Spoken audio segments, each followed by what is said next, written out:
ਸਾਹਿਬ ਜੀ।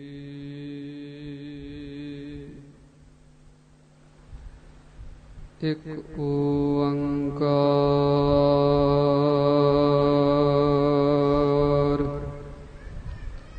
ਸਤਿਨਾਮ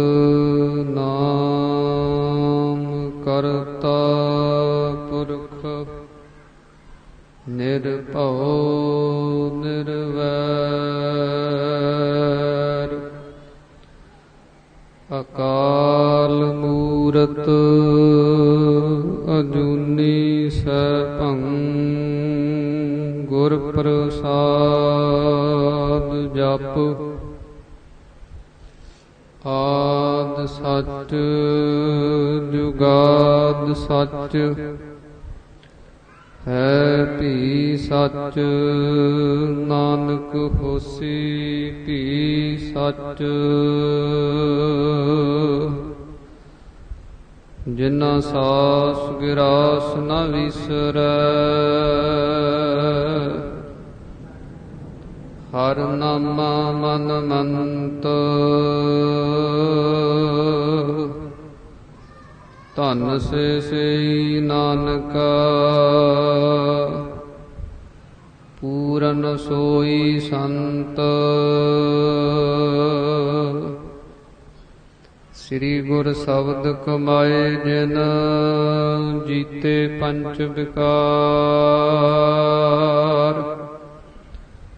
ਤਿਨ ਸੰਤਨ ਕੋ ਬੰਦਨਾ ਸਿਰ ਚਰਨਨ ਪਰ ਧਾਰ ਤਿਨ ਸੰਤਨ ਕੋ ਬੰਦਨਾ ਸਿਰ ਚਰਨਨ ਪਰ ਧਾਰ।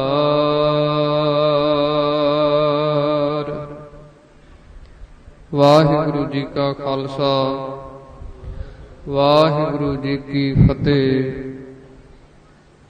ਸਤਿਗੁਰਾਂ ਦੀ ਸਾਜੀ ਨਵਾਜੀ ਹੋਈ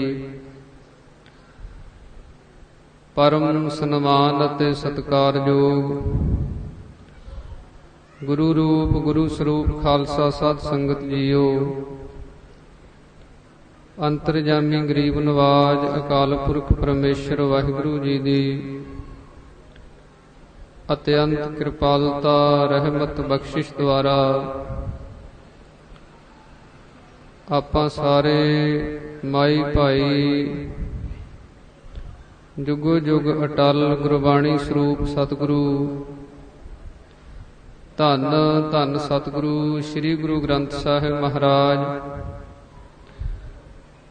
ਜਿਨ੍ਹਾਂ ਦੀ ਪਾਵਨ ਪਵਿੱਤਰ ਹਜ਼ੂਰੀ ਦੇ ਅੰਦਰ ਸੁਭਾਏਮਾਨ ਹੋ ਕੇ ਸਤਿਗੁਰਾਂ ਦੇ ਦਰ ਘਰ ਤੋਂ ਵਰੋਸਾਏ ਨਾਮ ਬਾਣੀ ਦੇ ਰਸੀਏ ਸ਼ਾਂਤੀ ਦੇ ਸੋਮੇ ਗੁਰੂ ਕੀ ਪਾਵਨ ਬਾਣੀ ਦੇ ਅਨੁਸਾਰ ਜੀਵਨ ਬਤੀਤ ਕਰਨ ਵਾਲੇ ਸ਼੍ਰੀਮਾਨ ਸੰਤ ਬਾਬਾ ਪ੍ਰਕਾਸ਼ ਸਿੰਘ ਜੀ, ਜਿਨ੍ਹਾਂ ਦੀ ਸਾਲਾਨਾ ਯਾਦ ਨੂੰ ਤਾਜ਼ਾ ਕਰਦਿਆਂ ਹੋਇਆਂ ਗੁਰਮਤਿ ਸਮਾਗਮ ਕਰਵਾਏ ਜਾ ਰਹੇ ਹਨ, ਜਿਨ੍ਹਾਂ ਦੇ ਵਿੱਚ ਆਪਾਂ ਗੁਰੂ ਕਾ ਇਤਿਹਾਸ, ਗੁਰੂ ਕੀ ਪਾਵਨ ਬਾਣੀ ਦੀ ਵਿਆਖਿਆ ਔਰ ਰੱਬ ਦੇ ਪਿਆਰਿਆਂ ਦੀਆਂ ਬਰਕਤਾਂ, ਉਹਨਾਂ ਦੀਆਂ ਵਿਸ਼ੇਸ਼ਤਾਵਾਂ,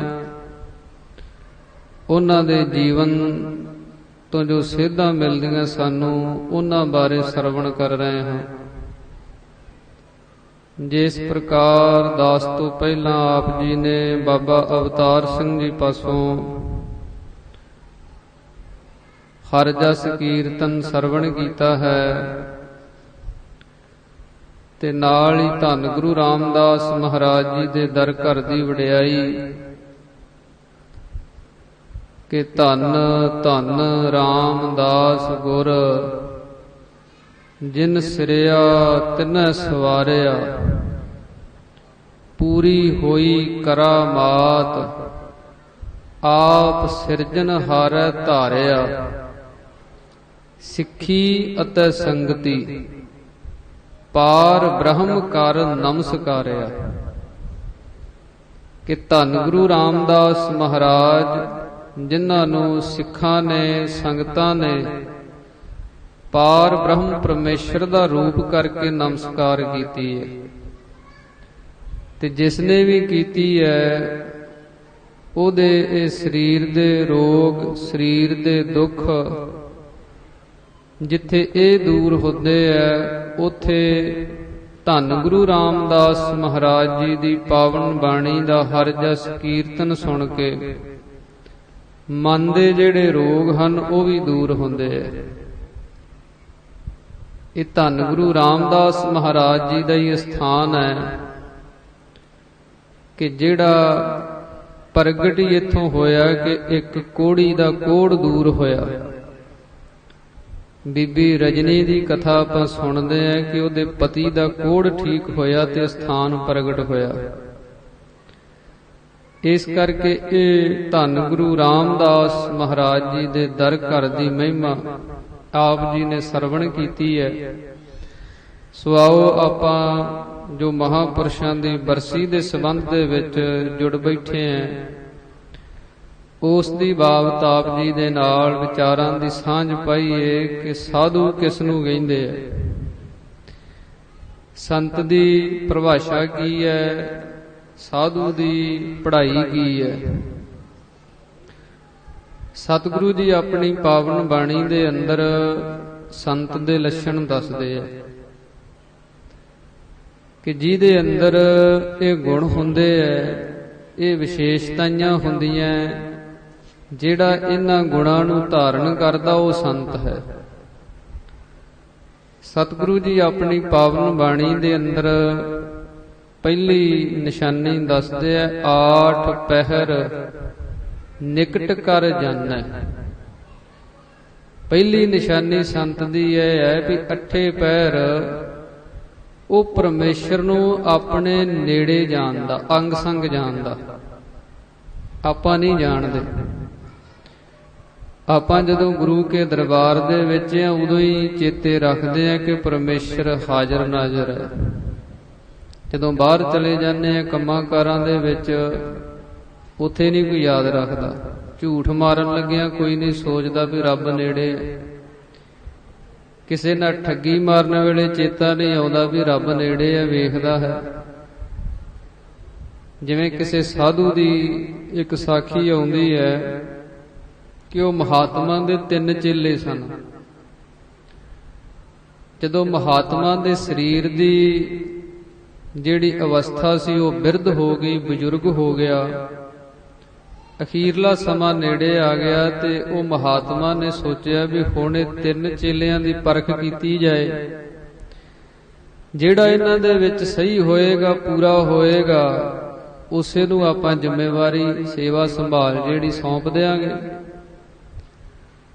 ਤੇ ਉਹ ਮਹਾਤਮਾ ਨੇ ਸਭ ਤੋਂ ਪਹਿਲੀ ਪਰਖੀ ਇਹ ਕੀਤੀ ਵੀ ਇਹਨਾਂ 'ਚ ਦੇਖੀਏ ਵੀ ਕੋਈ ਰੱਬ ਨੂੰ ਹਾਜ਼ਰ ਨਾਜ਼ਰ ਮੰਨਦਾ, ਪਰਮਾਤਮਾ ਨੂੰ ਅੰਗ ਸੰਗ ਸਮਝਦਾ ਹੈ ਕਿ ਨਹੀਂ ਸਮਝਦਾ।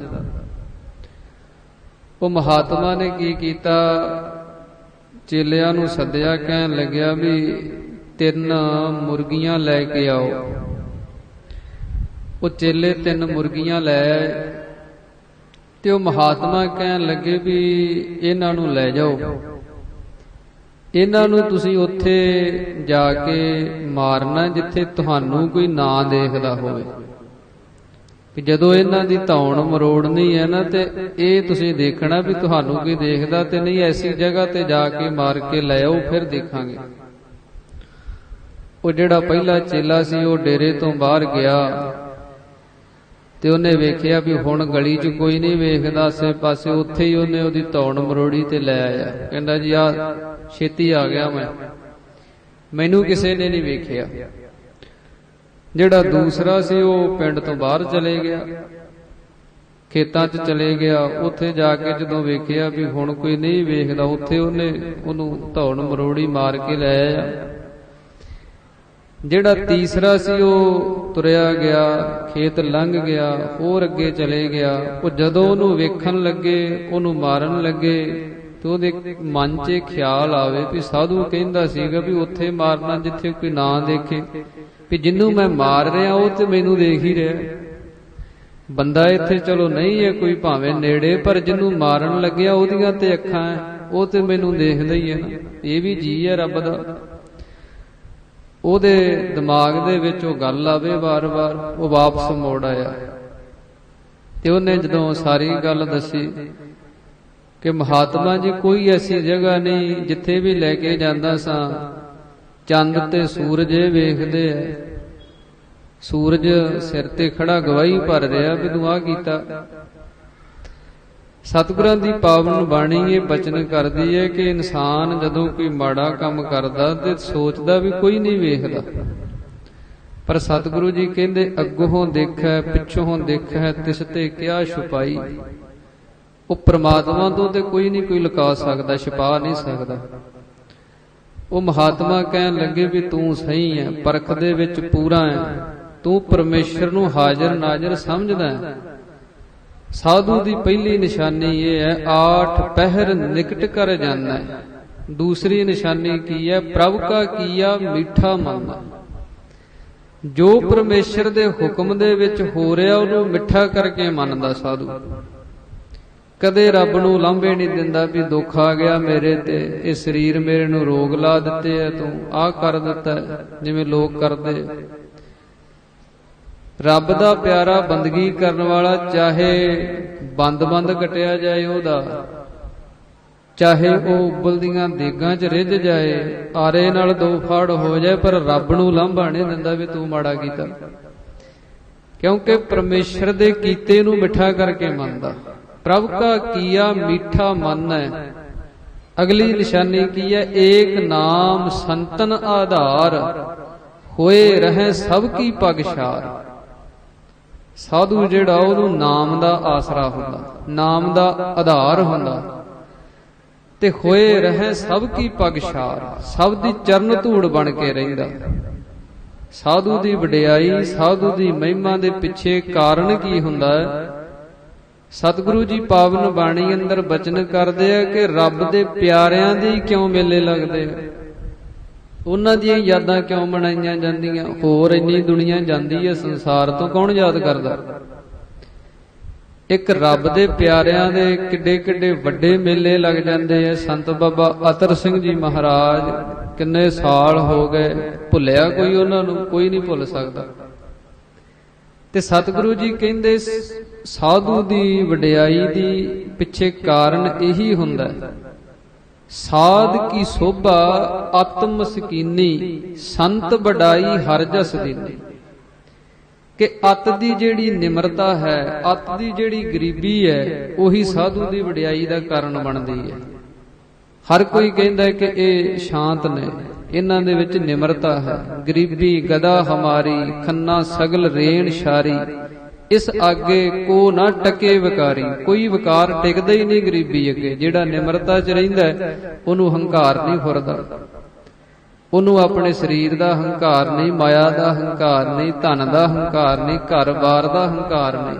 ਕਿਉਂਕਿ ਨਿਮਰਤਾ ਅੰਦਰ, ਜਿਹੜਾ ਨਿਮਰਤਾ ਵਾਲਾ ਹੈ ਉਹਦੇ ਅੰਦਰ ਹੰਕਾਰ ਨਹੀਂ ਫੁਰਦਾ। ਤੇ ਹੰਕਾਰ ਜਿਹੜਾ ਹੈ ਇਹ ਸਭ ਰੋਗਾਂ ਦਾ ਜੜ ਹੀ ਇਹ ਹੈ, ਮੁੱਢ ਹੀ ਇਹ ਹੈ। ਇਸ ਕਰਕੇ ਸਤਿਗੁਰੂ ਜੀ ਆਪਣੀ ਪਾਵਨ ਬਾਣੀ ਅੰਦਰ ਇਹ ਬਚਨ ਕਰਦੇ ਹਨ ਕਿ ਇਹ ਸਾਧੂ ਦੀ ਪੜ੍ਹਾਈ ਹੈ, ਏਦਾਂ ਸਾਧੂ ਬਣਿਆ ਜਾਂਦਾ। ਭਾਈ ਗੁਰਦਾਸ ਸਾਹਿਬ ਜੀ ਆਪਣੇ ਕਵਿੱਤ ਸਵਈਆਂ ਦੇ ਅੰਦਰ ਸਾਧੂ ਬਣਨ ਦੀ ਪੜ੍ਹਾਈ ਬਾਰੇ ਦੱਸਦੇ ਆ ਵੀ ਸਾਧੂ ਕਿਵੇਂ ਬਣਿਆ ਜਾਂਦਾ। ਤੇ ਭਾਈ ਗੁਰਦਾਸ ਜੀ ਉਦਾਹਰਨਾਂ ਦਿੰਦੇ ਆ। ਪਹਿਲੀ ਉਦਾਹਰਨ ਦਿੰਦੇ ਆ ਅੰਨ ਦੀ, ਜਿਹੜਾ ਆਪਾਂ ਹਰ ਰੋਜ਼ ਖਾਂਦੇ ਆ, ਸਵੇਰੇ ਸ਼ਾਮ ਖਾਂਦੇ ਆ। ਪਰ ਭਾਈ ਗੁਰਦਾਸ ਜੀ ਕਹਿੰਦੇ ਕਦੇ ਸੋਚਿਆ ਵੀ ਇਹ ਅੰਨ ਥਾਲੀ ਦੇ ਵਿੱਚ ਪਰੋਸ ਕੇ ਰੋਟੀਆਂ ਬਣ ਕੇ ਕਿਵੇਂ ਆ ਗਿਆ? ਇਹਦਾ ਪਿਛੋਕੜ ਦੇਖਿਆ ਕਦੇ ਵੀ ਕਿੰਨੇ ਹੀ ਇਹਨੇ ਤਪੱਸਿਆ ਕੀਤੀ ਹੈ? ਅੱਜ ਜਿਵੇਂ ਕੋਈ ਰੱਬ ਦੇ ਪਿਆਰਿਆਂ ਦੀ ਵਡਿਆਈ ਕਰੇ, ਉਹਨਾਂ ਦੀਆਂ ਯਾਦਾਂ ਮਨਾਵੇ, ਤੇ ਇਹ ਕਿਹਾ ਜਾਂਦਾ ਵੀ ਇਹ ਐਵੇਂ ਮਨਾਈ ਜਾਂਦੇ ਆ, ਪਰ ਉਹਨਾਂ ਦੀ ਕਮਾਈ ਵੱਲ ਕੋਈ ਨਹੀਂ ਵੇਖਦਾ ਜਿਹੜੀ ਉਹਨਾਂ ਨੇ ਘਾਲਣਾ ਕੀਤੀ ਹੈ। ਭਾਈ ਗੁਰਦਾਸ ਸਾਹਿਬ ਜੀ ਕਹਿੰਦੇ ਜੈਸੇ ਤੋ ਅਨਾਦ ਆਦ ਅੰਤ ਪਰਿਅੰਤ ਹੰਤ, ਸਕਲ ਸੰਸਾਰ ਕੋ ਆਧਾਰ ਭਇਓ ਤਾਹੀ ਸਾ। ਕਹਿੰਦੇ ਅਨਾਦ ਜਿਹੜਾ ਅੰਨ ਹੈ, ਖੇਤ ਦੇ ਵਿੱਚ ਜਦੋਂ ਬੀਜਿਆ ਗਿਆ, ਉੱਗਿਆ, ਕਿੰਨਾ ਲੰਮਾ ਸਮਾਂ ਉਹ ਵਧਿਆ, ਫੇਰ ਉਹਨੂੰ ਵੱਢਿਆ ਗਿਆ, ਵੱਢ ਕੇ ਫੇਰ ਉਹਨੂੰ ਦਾਣੇ ਜਦੋਂ ਕੱਢੇ ਗਏ ਫਿਰ ਉਹ ਚੱਕੀ 'ਚ ਚਲੇ ਗਿਆ। ਚੱਕੀ ਦੇ ਵਿੱਚ ਪਾ ਕੇ ਉਹਦਾ ਚੂਰਾ ਬਣਾਤਾ, ਚੂਰਨ ਆਟਾ ਬਣ ਗਿਆ। ਆਟਾ ਜਦੋਂ ਘਰ ਦੇ ਵਿੱਚ ਆਇਆ, ਮਾਈ ਨੇ ਪਰਾਤ 'ਚ ਪਾਣੀ ਪਾ ਕੇ ਆਟੇ ਦੇ ਵਿੱਚ ਉਹਨੂੰ ਗੁੰਨਿਆ ਮੁਕੀਆਂ ਦੇ ਨਾਲ। ਫਿਰ ਵੇਲਣਾ ਲੈ ਕੇ ਉਹਨੂੰ ਵੇਲ ਕੇ ਕਾਗਜ਼ ਵਰਗਾ ਕਰ ਲਿਆ, ਸੜਦੇ ਬਲਦੇ ਤਵੇ ਤੇ ਪਾਤਾ। ਫੇਰ ਕਿਤੇ ਜਾ ਕੇ ਸਾਡੇ ਪੇਟ ਦੀ ਅੱਗ ਬੁਝਾਉਂਦਾ। ਕਿੰਨਾ ਸਫ਼ਰ ਉਹਨੇ ਤੈਅ ਕੀਤਾ ਤੇ ਫਿਰ ਸਾਡੀ ਭੁੱਖ ਦੂਰ ਕਰਦਾ। ਭਾਈ ਗੁਰਦਾਸ ਸਾਹਿਬ ਜੀ ਦੂਸਰੀ ਉਦਾਹਰਣ ਦਿੰਦੇ ਐ, ਜੈਸੇ ਤੋ ਕਪਾਸ ਦੇਤ ਨਾ ਉਸਾਸ ਕੱਢ। ਕਹਿੰਦੇ ਜਿਹੜੀ ਕਪਾਹ ਹੈ ਜਿਹਦੇ ਤੋਂ ਆਪਣੇ ਆ ਤਨ ਦੇ ਵਸਤਰ ਬਣਦੇ ਆ, ਸਾਰੀ ਦੁਨੀਆ ਕੱਪੜੇ ਪਾਉਂਦੀ ਹੈ, ਤਨ ਨੂੰ ਕੱਜਦੀ ਹੈ, ਇਹ ਕੱਪੜਾ ਕਿਵੇਂ ਬਣਦਾ? ਕਪਾਹ ਨੇ ਵੇਖੋ ਕਿੰਨਾ ਤਪ ਝੱਲਿਆ, ਕਿੰਨਾ ਤਪ ਕੀਤਾ ਉਹਨੇ। ਵੇਲਣਿਆਂ ਦੇ ਵਿੱਚੋਂ ਦੀ ਵੇਲ ਕੇ ਪਿੰਜ ਕੇ ਰੂੰ ਬਣ ਕੇ ਕਿੱਥੇ ਜਾ ਕੇ ਕੱਪੜਾ ਬਣਿਆ, ਦਰਜੀ ਨੇ ਪਾੜਿਆ, ਸੀਤਾ ਸੂਈਆਂ ਵੱਜੀਆਂ, ਫੇਰ ਸਾਡੇ ਤਨ ਤੇ ਪਿਆ ਜਾ ਕੇ। ਭਾਈ ਗੁਰਦਾਸ ਸਾਹਿਬ ਜੀ ਇਹ ਦੋ ਉਦਾਹਰਨਾਂ ਦੇ ਕੇ ਤੀਜੀ ਪਾਣੀ ਦੀ ਉਦਾਹਰਣ ਦਿੰਦੇ ਆ।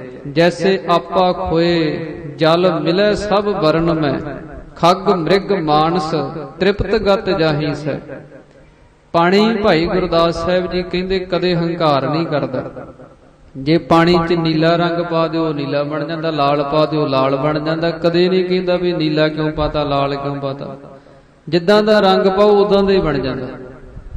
ਤੇ ਉਹ ਪਾਣੀ ਜਿਹੜਾ ਚਾਹੇ ਉਹਨੂੰ ਕੋਈ ਪਸ਼ੂ ਪੀ ਲਵੇ, ਚਾਹੇ ਪਰਿੰਦੇ ਪੀ ਲੈਣ, ਕੋਈ ਕੱਪੜੇ ਧੋ ਲੈ, ਕੋਈ ਕੁਝ ਕਰ ਲੈ, ਕਿੰਨੇ ਕੰਮ ਆਉਂਦਾ। ਤਿੰਨ ਉਦਾਹਰਣਾਂ ਦੇ ਕੇ ਭਾਈ ਗੁਰਦਾਸ ਸਾਹਿਬ ਜੀ ਚੌਥੀ ਤੁਕ 'ਚ ਦੱਸਦੇ ਆ ਸਾਧ ਕਿਵੇਂ ਬਣਦਾ ਹੈ। ਤੈਸੇ ਮਨ ਸਾਧ ਸਾਧ ਸਾਧਨਾ ਕੇ ਸਾਧ ਭਜੇ। ਏਦਾਂ ਸਾਧ ਬਣਿਆ ਜਾਂਦਾ। ਭਾਈ ਗੁਰਦਾਸ ਸਾਹਿਬ ਜੀ ਕਹਿੰਦੇ ਮਨ ਨੂੰ ਸਾਧ ਕੇ ਕੋਈ ਸਾਧ ਬਣਦਾ, ਵੈਸੇ ਦੇਖ ਕੇ ਨਹੀਂ ਬਣਦਾ, ਕਿਉਂਕਿ ਸਾਧੂ ਲਿਬਾਸ ਦੇ ਵਿੱਚ ਨਹੀਂ ਹੁੰਦਾ, ਸਾਧੂ ਜੀਵਨ ਦੇ ਵਿੱਚ ਹੁੰਦਾ। ਸਾਧੂ ਦੀ ਕਮਾਈ ਹੈ ਤੇ ਉਹ ਸਾਧੂ ਹੈ। ਜਿਨਨੇ ਮਨ ਨੂੰ ਸਾਧਿਆ ਉਹ ਸਾਧ ਹੈ। ਧਾਰਮਿਕ ਸ਼ਾਸਤਰਾਂ ਦੇ ਅੰਦਰ ਇੱਕ ਸੁਰਤੀ ਆਉਂਦੀ ਹੈ, ਸਵੈ ਕਾਰਜ ਸਿੱਧੇ ਅਤੀ ਪਰ ਕਾਰਜ ਧਾਏ ਤੀਸਾ ਸਾਧਾ। ਕਹਿੰਦੇ ਜਿਨਨੇ ਆਪਣਾ ਪ੍ਰਯੋਜਨ ਸਿੱਧ ਕਰ ਲਿਆ, ਪਰਮੇਸ਼ਰ ਦੀ ਭਗਤੀ ਦਾ, ਆਤਮਾ ਤੇ ਪ੍ਰਮਾਤਮਾ ਦਾ ਸਿੱਧ ਕਰ ਗਿਆ, ਜਿਹੜਾ ਇੱਕ ਰੂਪ ਹੋ ਗਿਆ, ਤੇ ਪਰਉਪਕਾਰ ਵਾਸਤੇ ਦੂਸਰੇ ਲੋਕਾਂ ਨੂੰ ਗੁਰੂ ਕੀ ਪਾਵਨ ਬਾਣੀ ਦੇ ਨਾਲ ਜੋੜਨ ਦੇ ਯਤਨ ਕਰ ਰਿਹਾ।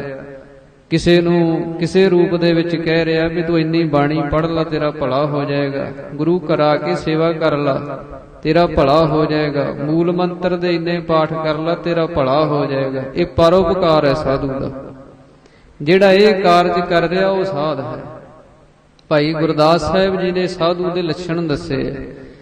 ਇਸ ਕਰਕੇ ਗੁਰੂ ਕੀ ਪਾਵਨ ਬਾਣੀ ਦੇ ਅੰਦਰ ਹਰ ਇੱਕ ਪੱਖ ਤੋਂ ਸਿੱਖਿਆ ਬਖਸ਼ਿਸ਼ ਕੀਤੀ ਹੈ ਵੀ ਰੱਬ ਦਾ ਪਿਆਰਾ ਜਿਹੜਾ ਕੋਈ ਸਾਧੂ ਕਹਿ ਲੋ, ਉਹਨੂੰ ਸੰਤ ਕਹਿ ਲੋ, ਭਗਤ ਕਹਿ ਲੋ, ਹਰੀ ਦਾ ਜਨ ਕਹਿ ਲੋ, ਸੇਵਕ ਕਹਿ ਲੋ, ਜਿੰਨੇ ਵੀ ਨਾਮ ਦੇ ਦੋ ਉਹ ਸਭ ਉਸੇ ਦੇ ਹੀ ਹੈ।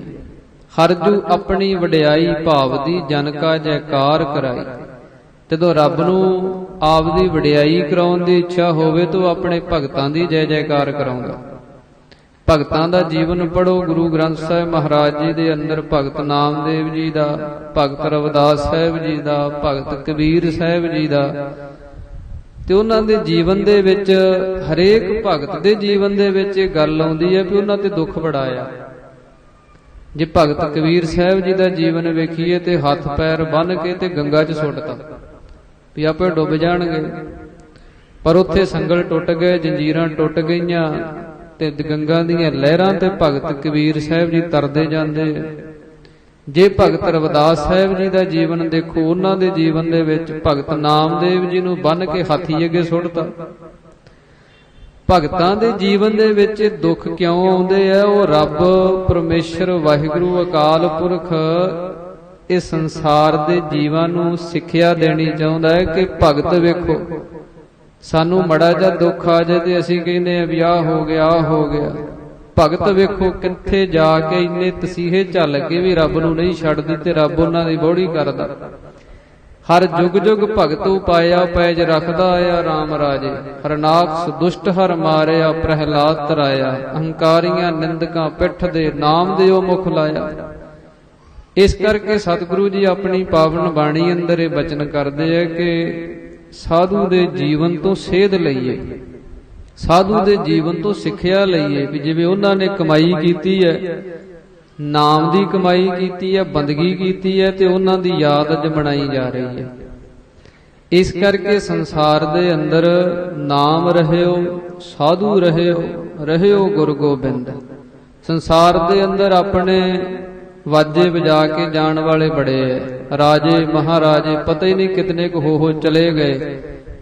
ਧੰਨ ਗੁਰੂ ਗੋਬਿੰਦ ਸਿੰਘ ਮਹਾਰਾਜ ਜੀ ਨੇ ਆਪਣੀ ਪਾਵਨ ਬਾਣੀ ਦਸਮ ਗੁਰੂ ਗ੍ਰੰਥ ਸਾਹਿਬ ਜੀ ਦੇ ਅੰਦਰ ਜ਼ਿਕਰ ਕੀਤਾ ਕਿ ਰਾਜੇ ਸੰਸਾਰ ਦੇ ਅੰਦਰ ਬੜੇ ਹੋਏ ਐ, ਪਰ ਕਿਸੇ ਦਾ ਨਾਮ ਨਹੀਂ ਰਹਿੰਦਾ ਦੁਨੀਆ ਤੇ। ਜੋਗੀ ਜਤੀ ਬ੍ਰਹਮਚਾਰੀ ਵੱਡੇ ਵੱਡੇ ਛਤਰ ਧਾਰੀ। छतर ही की छाया कई कोसलो चलत है, बड़े बड़े राजन के दाबत फिरत देश। बड़े बड़े राजन के द्रप को दलत है, मान से महीप्यो दलीप कैसे छत्रधारी। बड़ो अभिमान भुज दंड को करत है, दारा से दलीसर दुर्योधन से मान धारी। पर अंत की हुंदा भोग भोग भूम अंत भूम में मिलत है। इत्थे मर खप जांदे हैं। दूसरे बन्ने रब दे प्यारे दी वडियाई है, पंडित सूर छत्रपत राजा भगत बराबर और ना कोई। जेड़ी वडियाई भगत दे कोल है, चाहे वो कुली च बैठा हो महिला च बैठे राजे दी भी नहीं। इस करके रब दे प्यारियां दी सदा ही जय जयकार है। जेड़े वो परमेश्वर दे नाम आसरे रहिंदे है, नाम दी कमाई करदे है, उन्हां दी सदा ही चढ़दी कला है। सो सतगुरु जी कृपा करन, आप संगतां ने दर्शन दिदारे करन दा सुभाग समा प्राप्त होया, सो जो धन्नवाद है। सो इतनियां बेनतियां आप संगत ने प्रवान करनियां जी। भुल चुक दी माफी। शब्द गुरु का जान के, सिद्धांत गुरु का जान के हिरदे च वसाईए, जिस करके आपां लोक सुखीए परलोक सुहिले होईए। दास इत्थे ही अपनी बाणी नूं विराम लाउंदा है। सारियां संगतां प्रेम दे नाल फतेह बुलाओ। आखो जी वाहिगुरू जी का खालसा वाहिगुरू जी की